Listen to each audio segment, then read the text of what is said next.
calling all hardscapers, landscapers, and outdoor living pros. This is your host, Joshua Gillow. I am so excited to announce our first ever 6-day immersive hands-on outdoor living design build event in New Holland, Pennsylvania. Over the course of a week, Yes Express, Souders Hardscape Supply, and Pave Tool Innovators are going to teach you how to become downright dangerous in sales, design, installation, and equipment/tool operation. Expert teachers will cover the installation of custom features like permeable pavers, fireplaces, stone decks, custom outdoor kitchens, water features, putting greens, and so much more. This event was designed specifically for growth-minded business owners and teams who want to get their hands dirty and learn from the best so they can take their businesses to new, unimaginable levels. So mark your calendar from February 20th to the 25th. Seating is limited. You can get your tickets today at outdoorlivingmastery.com. Again, outdoorlivingmastery.com. Oh, did I mention that we're raffling off over $20,000 in specialty tools and other profit-driving goodies at this event? You're not going to want to miss it. Let's make 2023 the most profitable year ever.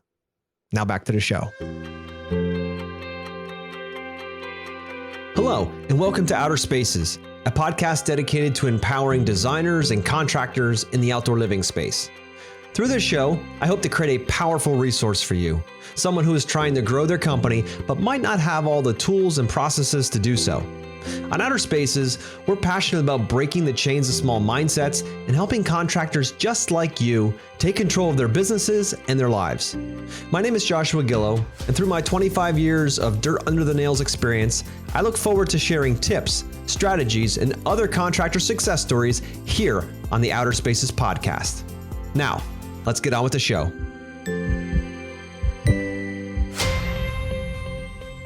Hello, and welcome back to the Outer Spaces podcast. This is your host, Joshua Gillow, and today we have a super special guest on. You guys have probably seen him around the outdoor living world.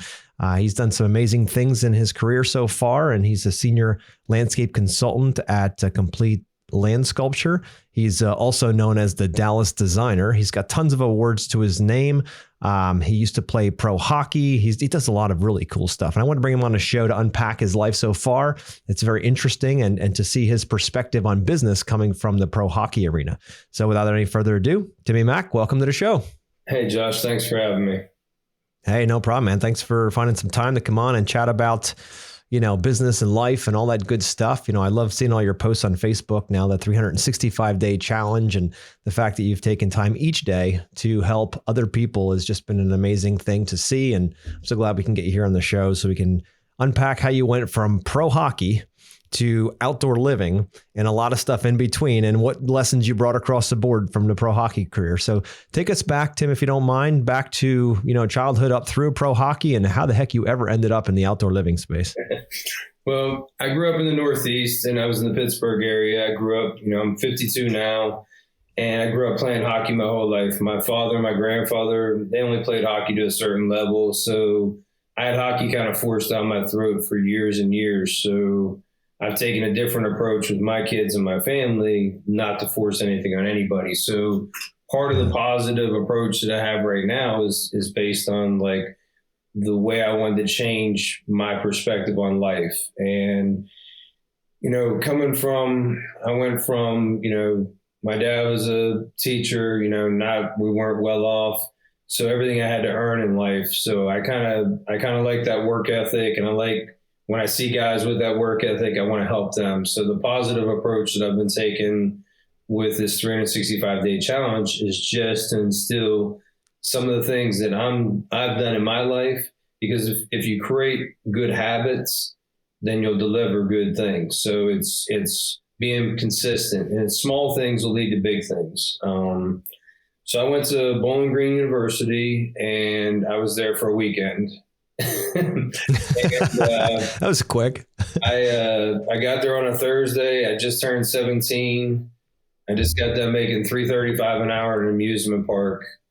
That's what minimum wage back then is. So, I'm getting ready to start college. Coach is like, hey, you can register for school on Monday. We're going over to Miami of Ohio for this tune-up tournament. And I feel like God always puts you in different situations. So the coach is like, hey, bring your gear. You'll do morning skate with us. You're not going to play. Well, during that morning skate, one of the seniors on the top line tore his ACL. God forbid, bad for him. But because this wasn't, it's just a tune-up tournament. We were playing Michigan, Michigan State, Miami of Ohio. It was a, little 3-game and then 1 championship game kind of deal.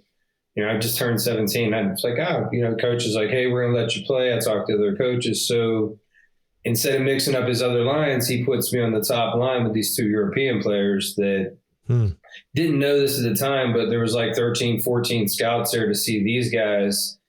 And I absolutely had just monster games. I'm 17. I'm trying to impress the guys I'm going to be playing hockey with for the next 2, 3, 4 years. And long story short, I had a monster weekend. I had 16 points in 4 games, which was just the most I'd ever seen in anything like that. But those guys were just setting me up. So, we get back to Bowling Green. I was getting ready to go register, and coach was like, hey, you need to call home. And I was like, what's wrong, coach? He's like, he said, there's like 13 offers on the fax machine for you. And I'm like, what's a fax machine? I had no idea what a fax machine. The internet was just starting, you just start to learn about email and stuff. But this is 87 and going into 88. And so the LA Kings offered me, a contract. So I hadn't registered for school yet. So the good news was I could go and play hockey. I got about a $30K signing bonus. I bought a little Honda CRX and I drove up to Connecticut to their AHL affiliate, and I played about 16 games before I got hurt. And then when I got hurt, I took about a year off. I broke my orbital bone, and that's kind of a setback because you can't work out, you can't do anything, you can't skate. So it just set me back. And up until getting hurt, I probably would have been playing professional for a long time. But everything happens for a reason. I kicked around in the minors for another year, and I ended up down in Pensacola, Florida, and I ended up joining the Navy when I washed out of pro hockey. I did 3.5, almost 4 years in the Navy. So when I come home from the Navy, I got to see how good we have it in this country. You go to a couple other countries and you see how things are. You're like, wow, it's eye-opening, So I ended up, coming home, and I'm working for TJ Maxx as a guy that unloads a truck. This is what I can get when I come home from the Navy. I'm unloading trucks, and I'm getting off from that job at like 2 p.m, and then I'm going and cutting lawns, and then I'm going to school at night for a couple hours to get a couple credits to get my college stuff going. And, I have a few lawns, and then my Italian neighbor starts teaching me masonry, and my dad starts teaching me a little more carpentry, and, I started making myself more and more well-rounded. And, that's when it really took off. I did about 5 years off the books like that. And then I incorporated, I became a sole proprietor, and I started out as Max Lawn Care, which is in the military, they call me Timmy Max. So I was like, you know what, I'll just do Max Lawn Care. So I started out as a sole proprietor. I did Max Lawn Care for almost 8 years. I built it up to almost 3 locations. And then I started finding that I was missing some of my wall and landscape and hardscape jobs because of the name. So I said, okay, how do I reinvent myself? How do I get to a point where, I can get more of these jobs I want to have and less, because maintenance is a grind. I mean, maintenance is great. Sure. It covers revenue. It keeps you going for, your snow plowing in the winter, and it keeps everything going. But there comes a time when you're like, hey, if I want to change the direction and go to another level, if I want to become, instead of a $2 or $3 million a year company, I want to be a $5 or $6 million company, what do I do? And that's when I decided to change Max Lawn Care into MLC, which is the abbreviation for Max Lawn Care, Landscape Contractors. It's funny. I used the same name again. Basically, I did that. And I just said, you know what, I'll create a single person LLC. And next thing you know, I do that, and 08, 09 hits, and the bottom falls out of everything. But maintenance, because I was strong in maintenance, I was able to keep up. I did that for about another 7 years in the Pittsburgh market. And then I took some hits in snow removal late in 14, 15. I had really built up my brand in Pittsburgh to where, you know, we were doing a majority of hardscape and landscape. I would do the Pittsburgh Home and Garden Show, and I'm right there on the front row when you walk in. That's a 10-day grind for that show, but it would book out $1 million to $1.2 million, $1.3 million average is what I'd book off that show. Yeah. And then when my H2B guys would come, I mean, my American workers combined with my H2B guys, we could put stuff in the ground like nobody else. I mean, because you've got in that market, because it's cold weather, warm weather, you get 36 to 38 weeks to get your stuff in, and you can't just it's a grind. So yeah. I ended up selling 15. I sold to my biggest competitor, worked for them for a couple of years, for 2 years as part of the agreement. And everything happens for a reason. I mean, best thing ever happened to me was selling my business, set up my kids' college funds, took care of all my debt. You know, any of my H2B guys that wanted to stay could stay. Any of my American guys that wanted to stay, didn't leave anybody stranded.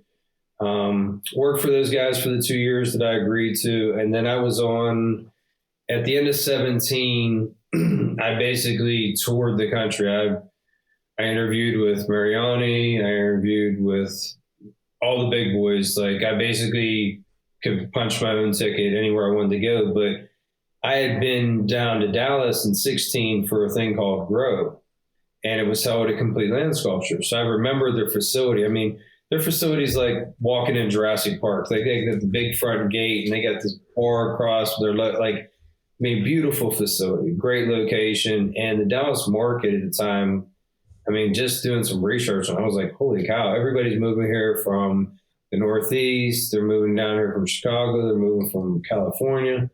I mean, it's just, this market's on fire. Yeah. So I didn't want to be a commission guy. So I handed them my West Coast offers and said, you know, if you want me here, make me an offer. And that was at the beginning of December. I visited them, and then they had me back like the week before Christmas. They're like, hey, we really want to have you come in for a second interview. We're going to fly you down here, bring your family. So I flew back down and I met with them. And I mean, these guys made me a phenomenal offer, and the rest is history. I've been here 5 years. I'm just under 20 million produced in 5 years for them. Nice. Is, you know, I went from a couple awards each year at the beginning years to 21. I had a dozen, and 4 of those were awards of excellence from NALP, which they really have, you know, it's a rarity for one person to win 4 in 1 year. This year I topped that by winning 5 in 1 year. I had a gold, 3 silvers, and a bronze. Very nice.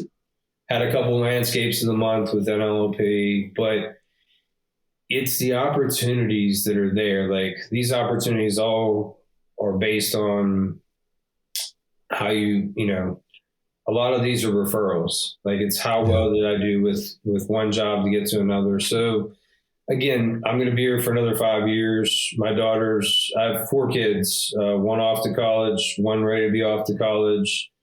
And then my daughter and son, my youngest 2, one's a freshman in high school, one's a last year in middle school. So I've got until my daughter's done with high school. I'll work 4 more years, and then I'm probably going to just be a consultant, or maybe I'll come work with you guys, teaching guys how to sell outdoor living. But it's, you know, everything's up in the air. I love the market. What are some of the questions you might have for me based on, you know, I gave you guys a quick bio.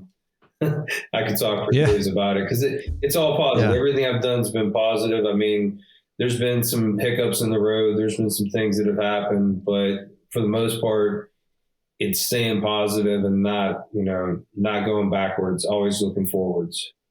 No, I love that, dude. And I love the message. So, you know, my bigger question was around, what did you learn in hockey during those years that now you've transferred into business, or that directly give you an edge in business and design and being able to get all these awards? Like, has there been a direct correlation, or was there no correlation between those two times of your life? Anybody that knows hockey players are built differently, man. It's, you know, it's a culture. Like, hockey's a culture, right? You love the game. Everybody's making the commitment. Not everybody gets to play it, but once you play it, it's like everybody understands how hard it is, right? Like someone goes to a hockey game and they sit up in the midsection, you see the game, or you watch it on TV, you're like, oh, that's all right. But when you sit down low and you see the speed of the game and you think about all the things that go into that and the split second decisions you have to make, right? It's just like being in business. Hockey, you have to make quick, you have to make decisions quick, concise, but also thoughtful. Like you have to think about what you're doing. Like everything happens in hockey is thinking about the next move. It's like playing chess. I always tell people, a lot of my competitors, hey, it's good to have competition, but the competition is playing checkers, not chess. We're playing chess. We're thinking 3 and 4 moves ahead, and we're thinking about the big picture. So hockey and business, it's relationships, it's a culture, a team, and it's also some of the things you're going to carry through in business when you work with other people. So, and you've got some people in hockey that are, not so nice people in hockey. Everybody always has 1 or 2 bad apples. So yeah, for sure. You learn how to deal with all different personalities. Well, the cool part is that I had up until only about a month ago, I had never been to a hockey game live, right? I've seen them on TV, whatever, but never actually live. And one of my son's friends has season tickets up here to Wilkes-Barre. I forget the name of the group, but anyway. It's the Penguins AHL affiliate. Yep. Yep, exactly. So they, so they invited us up to go and we were right on the glass and I had no idea what to expect. And then you guys get out there and they're going around and slamming each other into the glass. And I was like, the speed of the puck was hard enough to see and go. And these guys are going in and out of the box, in and out. And it was insane. It was organized chaos. And I was like, how the heck? And it's incredible all the way around. I'm like, they're not on roller skates. They are on ice skates. You know what I mean? This is a whole nother level. So it really gave me a massive respect for for the athletes out there and what it takes to be able to do that and to be able to score and be, to your point, 3 steps ahead on a game that sounds like you could probably barely get like 1 step ahead without falling in your face, at least from my perspective, right? So mad respect for that. But it's really cool how you can take that same team dynamic and bring it into business and that chess instead of checkers mentality as you're moving forward. That's really cool. So it's really a powerful conversation there. But so as far as, all right, so you find yourself, well, first of all, the orbital bone, let's go back to that part, how you got out of hockey. That's a bone in the face, right? Because I've never heard of that bone before until you told me. So right here, you can still see the scar. And that's why a lot of my pictures, a lot of my posts, you'll see me wearing sunglasses. It hides the scar. Dude, I think the scar's badass, to be quite honest with you. But it's one of those, I re-injured it like an idiot, I re-injured it back in 2005 or 2006, similar situation. Puck plant, I'm out there playing without a face mask, and a guy, a puck slid off of somebody's helmet and hit it again. So when they went in to fix it this time, they did a few things, and then I recently just had no flap LASIK done to this eye. So I see 20/20 in this eye, and I'm trying to learn monovision right now. So I'm wearing readers for some things, but I'm still playing hockey. And it's nice not having to wear glasses all the time. So, but the orbital bone, when you break it and they repair it, this is 87, 88, nowhere near the technology what they have now. The first time it was broken. So your breathing comes through your face. So you can't work out. So like I had 6 months, no skating, no working out, just minimal stuff. So I'm 6 months behind everybody playing at a high level trying to come back. So it was humbling because when you're so used to being able to do something, then you can't do it. It gives you some perspective about, the reality of things. And, a lot of people ask me, they're like, well, how did you get in the military? I said, well, they gave me a waiver because I had a 1400 plus on my SAT. And I took the ASVAB when I was in Pensacola, Florida, and I got a 99 on it. So like they were giving me a medical waiver. Nowadays, you break your orbital bone, you got pins, you got plates, you got anything like that, the military is not going to take you. So you get humbled and then you get some discipline. So those were good balance points for me. After I got to see some other countries, I decided I probably didn't want to be in the military more than 4 years. Now, I did do reserves for a couple of years, but just because I I'd agreed to do some things after the fact in case there was an emergency. So. Got it.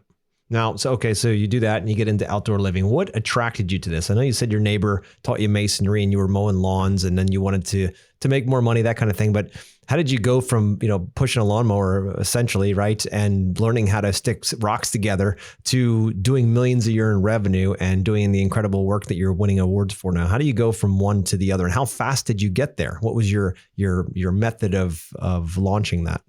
Well, I learned real quick about how quick maintenance eats up your man hours, right? Yeah. You start looking at like, hey, what can one guy work in a year? 1,600 hours, right? And then you start looking at, wow, okay, I got a 3-man crew for this. And once I got to the point where I kind of looked at the overall picture, I said, well, being a $300,000 or $400,000 a year company ain't going to get it if my wife wants to have kids. Yeah. So what am I going to do differently? How am I going to get there? So in Pittsburgh, where I was located, you've got so many elevation changes. Everybody's got a wall. Everybody's got an old dry stack wall. They got a wall somewhere on their property. So, there was a lot of places that, masonry, old flagstone walls going back up. People wanted to rebuild those, but also places that I was buying supplies from, they would sell blocks. So I started looking at like seminars they do. I went and looked into NCMA stuff. I went and looked into ICPI stuff. I started getting interested in that. And nobody wants you to learn on their job. But technically, in the early years, I was learning on the job. Before I took these courses, I was learning on the job. A lot of the vendors would give you, some trial and error. I really like what I'm seeing out of the guy in Chicago, Crook's Lawn. He's doing some things with you guys. He's doing some things on his own. I think if I would have had something like that back then, I would have been 10 years ahead of where I am right now. But again, everything happens for a reason. The Italian neighbor, he was strictly concrete and old school flagstone and really detailed masonry stuff. But in that, you learn your measurements, you learn how to level stuff out. You learn all the stuff for good basis of outdoor living, because outdoor living, you're going to have a combination of things, right? I started using outdoor living in all of my social media, all my hashtags back in 2012, because I saw the correlation of hardscape and landscape together, because without putting those things together, people are either looking at you as a landscaper or hardscaper, or you're a concrete guy, because anybody can say they're doing outdoor living, but your book of business is going to tell people what you can do. So it's telling the story along the way too. That's kind of, I know we got a little bit sideways on that question, but it kind of, there's so many details that go into getting where you are now. Yeah. And what lights you up about outdoor living? Why there? Why not just be a mason and just do masonry or just have a focus? Why altogether? Why these spaces? Why is it so important to you? Think about this, right? When you're talking to a client, do you want to push something off? Hey, I can only do this, or I can only do that. If you do outdoor living, you encompass everything. So majority of my projects now include everything. Like I do everything. Here, unlike the Northeast, here everybody has irrigation. So like a lot of companies, they'll build a pool, but they don't do landscaping. They'll build a structure, but they don't do the pool. I do everything. I handle everything. So it's also, you're creating a vision for a client, and you're listening to understand what that client wants, and you're taking what that client wants, and you're basically, the biggest thing with outdoor living is listen to understand what somebody wants. That way you can come back with, hey, here's the main concept I have for you, and here's some nice features I can add to it. And it's also understanding their budgets. Like for outdoor living, that's what gets me going, is outdoor living's never ended. Like eventually you're going to get to the point where there's nothing left on that property, but you don't have to get the egg all at one time. You can get the prize of, 200K here, 100K here. Some of the biggest projects I've done in this market started out as 300,000-400,000 and went to $1 million over, a 2-year period.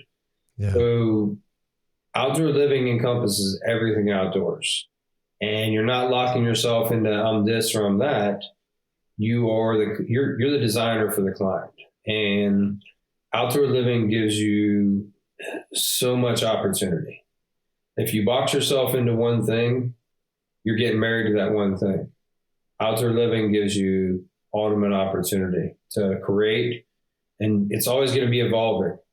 There's so many different aspects of different materials, different things you can use, different elevation changes, things to soften things, from the evolution of, like, if you look at synthetic turf now and you look at how real synthetic turf looks in places, like Huge, yeah. there's so many things that just are out there. Lighting, like, guys, like, why would you want to get rid of one of the biggest revenue streams? Guys are like, oh, well, I'll get someone else to do lighting. That's one of the biggest revenue streams you can have is lighting. So some of the most profitable revenue streams too. So those are things that kind of, outdoor living is everything. Yeah. You can do one thing or two things, but if you can do outdoor living right and be successful at it, you're going to have some staying power that'll be here for years. Yeah, I'm not going to agree more, dude. I've been in that realm now for a good 20 plus years. And, I saw it early when I first started out. When I was 18, it was like, all right, well, we were just doing whatever we could to make money in the beginning, very similar to your situation, but we weren't mowing lawns, but we live along the Delaware. So we'd be cleaning up the bank after floods would come through, and we would be doing just about anything in the beginning. And then I started saying, people came in the garden center asking what else we could do. And next thing you know, they saw we started doing some paver displays there. And then they're like, can you do these at my house? And pretty soon we're doing paver displays. And I'm like, I don't want to just do walkways anymore. What if we did patios in the back too? And pretty soon that became a thing. And then what about pergolas? What about landscaping? What about boulders? What about all this? And all it just started growing, and they kept asking, and I hated to say no. So we kept saying, yeah, no problem. We can, and we learned how to do it. The lighting was another excellent example of that. And then water features, and pretty soon you're doing all of it. And it takes a certain skill set to be able to be really good at all of these things, and to also be able to have the staff that can be really good at these things too. So you're not there doing them. And that was a bit of a snag we ran into because, my father, my brother, and I could do all these things all the time. We had to learn, right? The employees, they came in and they're like, yeah, I used to hardscape at this other company. And then they didn't know how to put together a water feature. Then you could train them and then they'd take that somewhere else, right? It just was this motion. That's what prompted me to jump into the design manage, because then I can bring in all of those specialties as I need them for every project and be able to scale in any way I want to with the business and or with the client. So I can always find a specialist that does exactly what I was looking for. But anyway, it's a beautiful place to be. I love outdoor living because we get to impact people's lives, right? We get to create spaces that they create memories in. They're going to take so many pictures and they're going to have so many events on these spaces. You're basically giving them an event venue in their backyard that they can spend time together and enjoy life at its highest level. So, and plus it connects them to nature. They're outside. It's all of those things all in one. So that's what lights me up about outdoor living. That's why I've always loved it. I'm glad that you also see the ability to really be able to serve in that realm and be able to do all those things under one roof to make it easier for our clients too. Yeah, I mean, it's just going to create more opportunity for you. The more you can do, or the more you can manage. Like, my company's not wasting their time sending me out for $10,000, $20,000, $30,000 things. We got junior guys that'll do that. They're sending me out for things that I'll have a team. Like, I'll have a project manager, I'll have someone on the back end design helping me, and then we're going to manage that job. Like, we're creating something so unique. Some of the stuff I have for 2023. I mean, I've already got $2 million in my backlog, and I'm probably looking at a $6 to $8 million a year. That's how crazy this next year is going to be. I know a lot of people are worried with the economy, but I'm like, again, I'm blessed to be in the market I'm in. Yeah, for sure.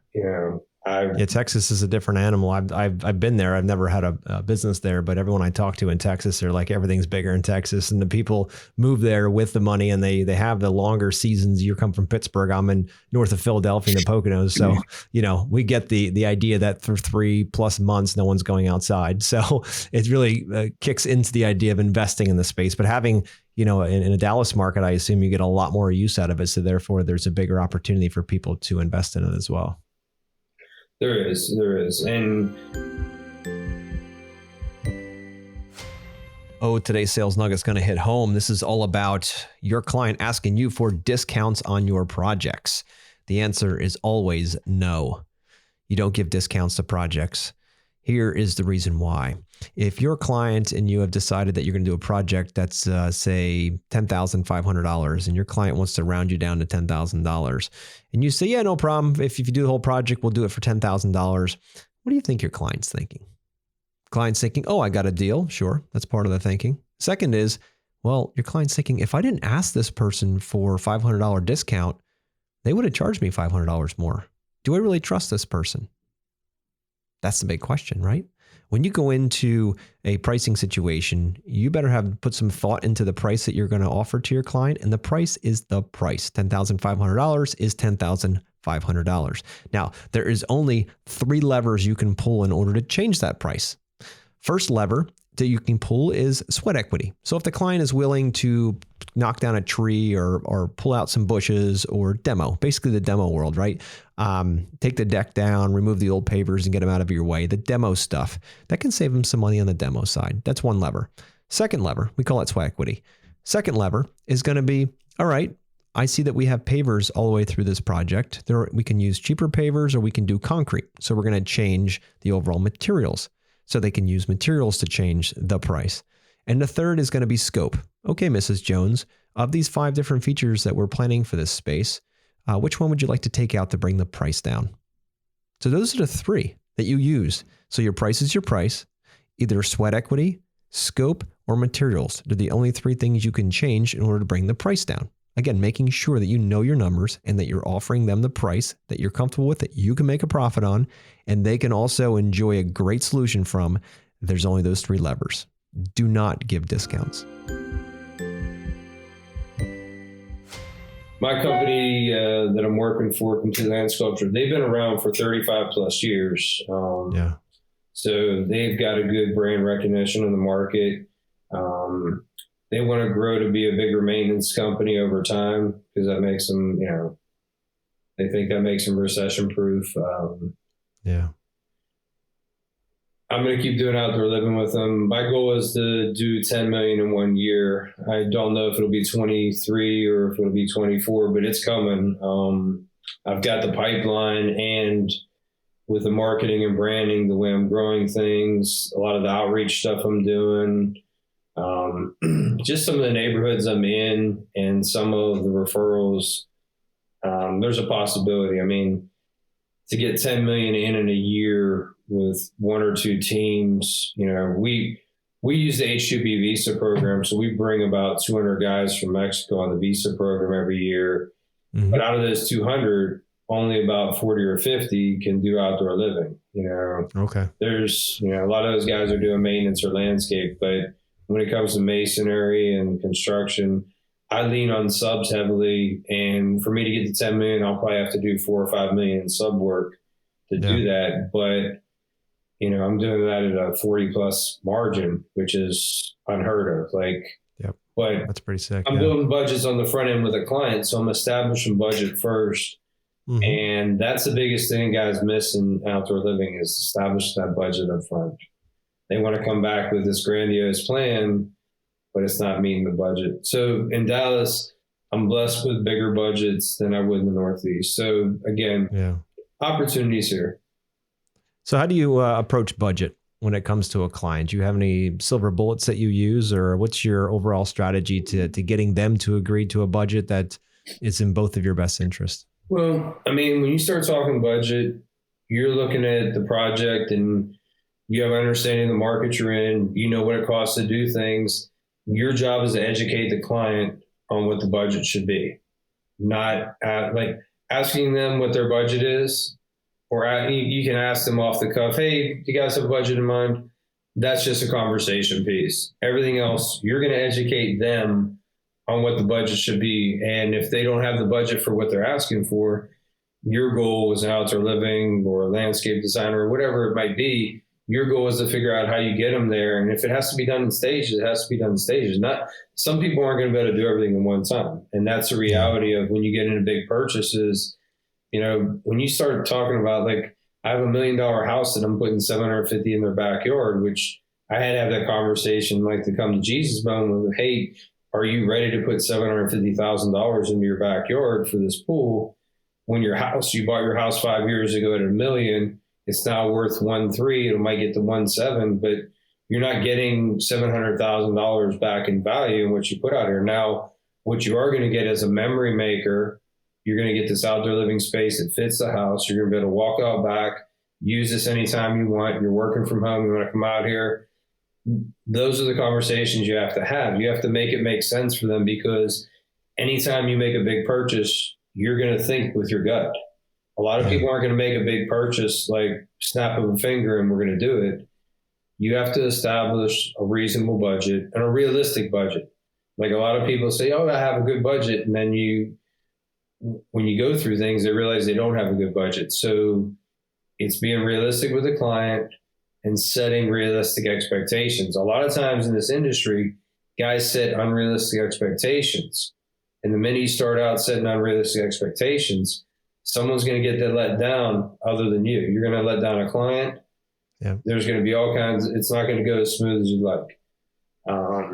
So just establishing budget and understanding your stuff. Like the more you know, like before I visit a client, I know what the house costs.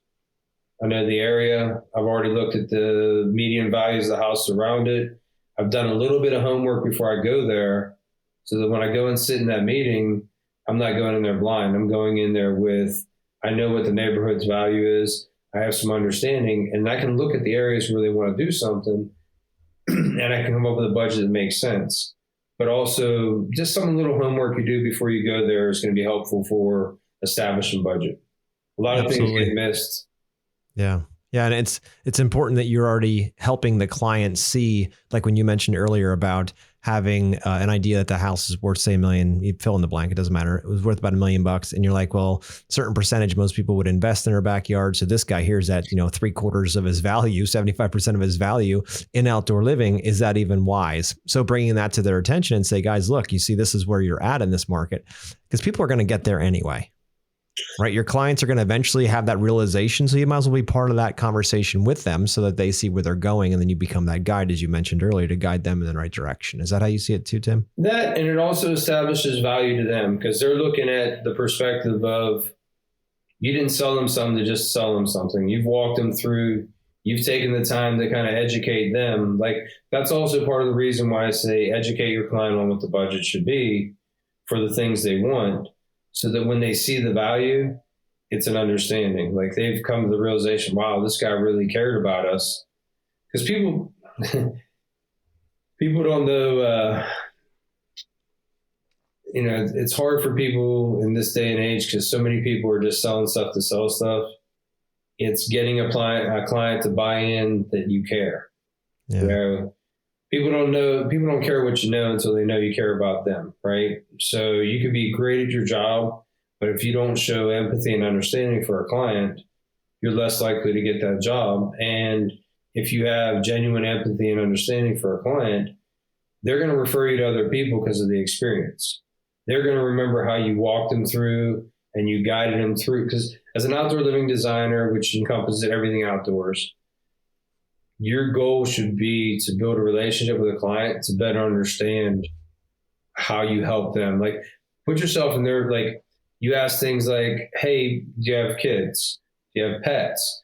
You're understanding them as a person so that when you come back, you're putting yourself, like I'm putting myself in their position. What would I do based on what they want with the family they have? And people get blown away by that because they're not used to someone thinking about the big picture for them. They're used to transactions. Yep. 100%. We're not making transactions. We're making relationships. So you're building a relationship. There's going to be a transaction on the back end, but you got to decide, am I in this for the client and myself as a relationship so that this work's going to lead to more work? Or am I looking at this as short-term transaction? If you're looking things as short-term transaction, you're not made for this business because you're not going to last. When we go into this downturn, mid 24, we're going to have a downturn, just so everybody kind of knows. Election years are always one of the telltale. Yep. You always have a semi-downturn. And if you're a transactional guy, you're going to be sitting, it's like when the music stops, you're not going to have that chair. Yep. So Couldn't agree more, dude. And it's so funny that you say that, because we always preach about transformation over transaction, right? You're transforming a relationship, a life, somebody's house. That's the focus. The transaction happens when that relationship is right, when that transformation is clear. And it's so important to be looking at it that direction. And that's where you get a lot of referral work. And it's a lot more fun to work with the clients that are focused on that. If they have somebody calls you up, Tim, if somebody calls you up and says, hey, Tim, I want a 20 by 50 area of pavers. Can you do that for me? What are you going to tell them? I'm gonna say absolutely. I'll send over a guy and we'll get you measured out and we'll get you something figured out. But you can't, like, you have to take everything that comes at you. And if you build up your clientele and they refer you to somebody, you have to deliver. If you decide you're not going to deliver, it's like you go out and eat at a restaurant, right? You have a great experience. You might tell one or two people. You go out to that restaurant, you have a bad experience. How many people are you going to tell? Yeah. So it's taking everything. And you also have to think about, it depends on the size of the company you are too, on how you handle your referrals, because not everybody's built to take every single job. You have to. A lot of guys got in the weeds during COVID because they took more work than they could handle, and then they pissed a lot of people off. They upset a lot of people by not being able to deliver. Yeah. They overpromised and underdelivered. So everybody's situation can be different, but you have to put yourself in the best position for success. And the goal is to always see the relationship from the perspective of your prospect, right? From your client's position. And when you do that, and you can flip that trigger in your head and you can say, how would I want to be treated in this situation? What would be the best situation based on their criteria for the project? How we design it based on that, not what I think is going to be best, because no one gives a shit about what you think. All they care about is, are their needs met at the end? That's what a client wants. And they want someone who cares, as Tim is saying. They want someone who actually truly cares, and they can feel it. It's not something you can say. It's something they have to actually see the example of and feel as well. No, I love that, Tim. So, think about it like this: relationships matter at all levels, right? Yeah. It's one of the three key things for the company I'm with is relationships matter at all levels. Yeah. And if you use that and you think about, the Italian Mason told me this. He said, if you treat everybody like you're working for your mother or your grandmother, you're never going to have any problems. Yeah, I'd agree. And I said, well, I don't know about with this younger generation, but I'm gonna take that to heart. Things have changed, but if you use that for perspective, it's helpful. Oh, it certainly is. It's a great lesson for sure, and that'll take you through all of life and at so many different situations, and help you for sure. So, Tim, you've obviously done some amazing stuff. Pro hockey through the Navy, through outdoor living, and all the awards and all that stuff. How do you define success? How do you define success that that you're being successful, that you're heading in the right direction? What is that? Do you have a definition for success for yourself? Well, I look at it like this. I wake up in the morning and get to do what I love. Yeah. I wrote my own check coming here. Like, everything I did led to this point. So everything right now is just extra credit. It's just like the cherry on top. Like, I'm probably going to, I say I'm going to work 4 more years. I could probably work 10 more and still be happy, because there's not enough golf. There's not enough hockey. There's not enough stuff to retire and be happy with. I think part of this is to pay it forward on the back end of my career, because there's a lot of younger guys in our firm, and a lot of guys I can help. So I think success is paying it forward too. Like, success is, hey, yeah, I'm here, but you can't get complacent. Like, that's the one thing. You'll see guys do really well one year and then they get complacent.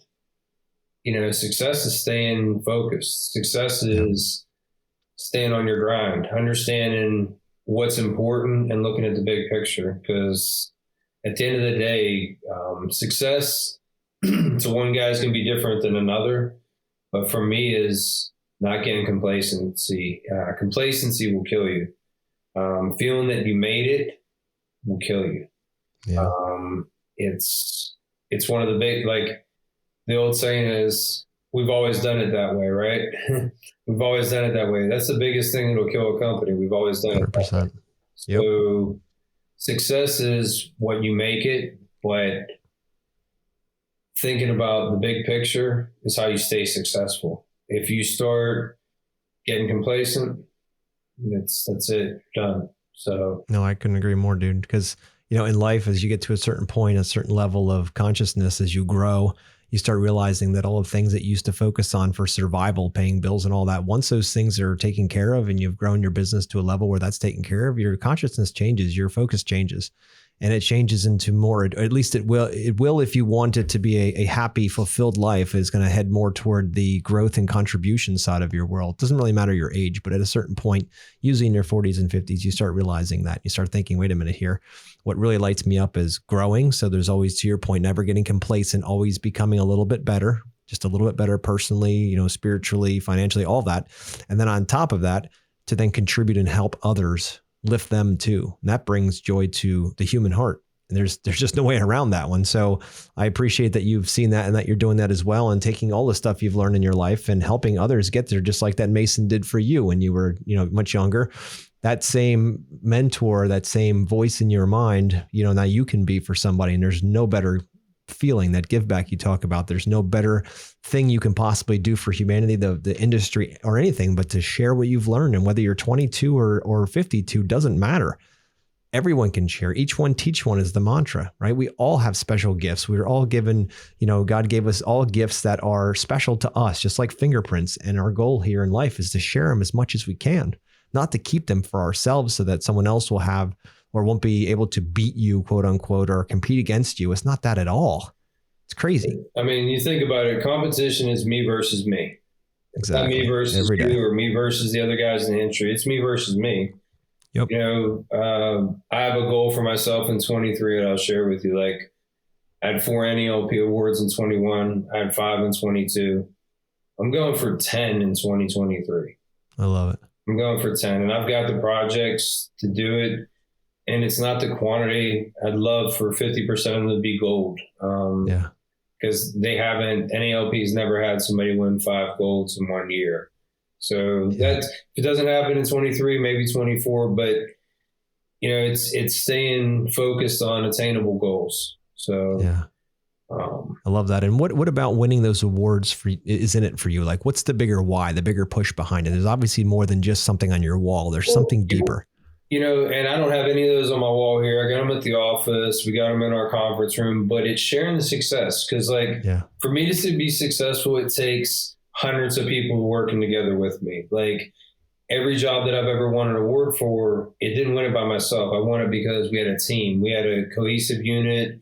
We had a group that did it. So in business, a lot of guys will put those plaques on their office wall, like at their home office, whatever. But for me, you're sharing that success with the whole team. You're sharing, we won 8 as a company out of 9 we submitted last year. And we're sharing those successes with everybody. That's awesome. And it gives them attainable thing. Like, they can see the bigger picture. Yep. If you don't share the successes along the way, somebody's going to feel like they're just punching a clock. Yep. And that's not. So, I mean, successes, those plaques mean less about me as a person. They mean more about me working with others. Because in the grand scheme of things, I've never built one project since I've been in Dallas by myself. Everything I've done here, I've done with a team. I've done with people around me, a supporting cast. It isn't a me, it's a team.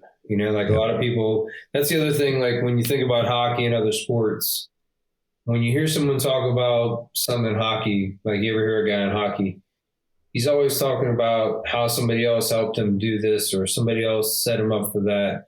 It's not, I did the, like, there's some good ones that show you about the me and I, and for success, it's a team thing. Yeah. It's not about me. It's about we. Yeah. That's how you can only grow. But I love that definition. I love the fact that, the same thing here with me when the team wins awards, and, I'm not involved with that business as much as I used to be. I'm more just leader and consultant through that, and the business runs itself now. The team is incredible. And they take care of everything. So it's amazing when they go to win awards, they go to these award banquets and they go to the stage and grab the awards. It's not me. It's not me. You know what I mean? It's like they've earned them. Why would I go up and get them? Like, you go up and feel what it feels like to earn this stuff and put it in the office where everyone can see it and be proud of it. And there's nothing better as a leader to sit back and watch your team just explode and see them doing it passionately and really purposefully. There's nothing more powerful than that. That's part of, I'm looking forward to 23 because this year for 23, the NALP Awards of Excellence is going to be in Dallas. So it's going to be an opportunity for more people to go. We're so busy. Like our company set out for a $25 million goal this year as a company. And we're going to finish between 27 and 30 as a company. Wow, okay. Nice. We're not in the L&M 100, but we're in the L&M top 150 the last 5 years. Yeah. And, we're looking to grow to a $50 million company in the next 5 years. So part of, when you look at like the awards this year, they're in Dallas. So the goal is to get as much in front of the judges that can possibly take home some hardware that we could have the whole team there to share that success. Yeah. Now, our company does do some great things for the upper leadership. Our senior leadership's about 45 to 50 people between office staff, account managers, project managers, designers, consultants, and division managers. And since I've been here, we've done, the first year I was here, we visited the White House. Nice. The second year we went to Oklahoma, stayed in cabins for like a team building deal. Mm-hmm. During COVID, we did a golf course. We did San Diego 1 year. Last year we did Memphis. This year we're going to Denver. And it's basically creating, it's creating a setting where we can read a book as a group together and think about what we want to do, what are our goals, and it's sharing the success that way also. So, like, again, I've been doing a lot of this, without an assistant, without, I'm old school. I like doing most of my own stuff, but they're pushing me towards getting an assistant to help me with some of the stuff that'll take some of the things off my plate. Yeah. So, I'm looking forward to 23. We're interviewing some people. I got some big things on the horizon, and I just, I think outdoor living is just unlocked an endless opportunity for me. So that's hopefully awesome. People will follow me and kind of get a feel for what I do and take, again, I always tell people, take the best parts that are going to work for you out of what you see me doing. Yep. Implement them. The secret to that is, when you see success, it leaves clues. So whatever they're doing, model it. It's that simple. Why reinvent the wheel every time? If you see something that Tim's doing or anyone's doing out there that you really like and you see like, that's really cool. I want some more of that in my life. Grab it. That's what we're here for. We're here to do exactly that and take those things and make them better. Take a look at them and figure out ways to integrate them. That's a way you can leapfrog and save decades. It's called taking decades, compressing decades into days of learning. So instead of waiting 10 years to learn it, you can do it in a day or two. So some people like their whole life just to have one thing become their thing. Imagine Einstein, for instance, coming up with a theory of relativity. And now you can just take that equation and immediately just plug it into something. It might have taken him a lifetime to figure that out. You can compress decades into days or even minutes in that case. So that's what teachers truly want. They want to take their stuff and they want people to use it. So don't be afraid to do that out there, guys. And Tim's giving you free reign on that. He says, you see a stuff you like, use it and improve upon it. That's the cool part about it. So Tim, any other last words of encouragement or inspiration before we finish up here? No, I mean, just, if you set small goals, try something for 30 days. If you can do it for 30 days, then you can make it a habit, and the habit becomes a discipline. Once you have that discipline, unlocks endless opportunities. So just good luck to everybody. I hope everybody had a good holiday. And I hope everybody has a good new year. I appreciate you having me on. I always like sharing my story with others. I've tried this a couple other times in the past. Guys have reached out to me. I don't have a problem. If you reach out to me, I always give you some advice if I can. But for the most part, I always say, follow me and see what I'm doing. And then you can always comment, like, share, anything like that is always helpful. Cool. Well, I appreciate it, Tim. So how can people reach out to you? What's the best way for them to get to you if they so choose? You can find me on Facebook. You can put when you show this. You can put it in Facebook. I'll put it in show notes. Yeah, once they go, I have a couple websites, but I'm merging them together after the new year. So, but finding me personally on Facebook, LinkedIn, anything like that, share, connect, those are all good. Those are all good opportunities. That'd be great. That'd be awesome. So, Tim, I appreciate you coming on and sharing your story. And good luck with this year coming. I'm sure you'll hit all these goals. You're very focused and disciplined, and that's the secret to all of it, guys. So I appreciate you coming on and sharing everything today, and we'll talk to everybody next week. All right. Thanks, Josh. Appreciate you having me.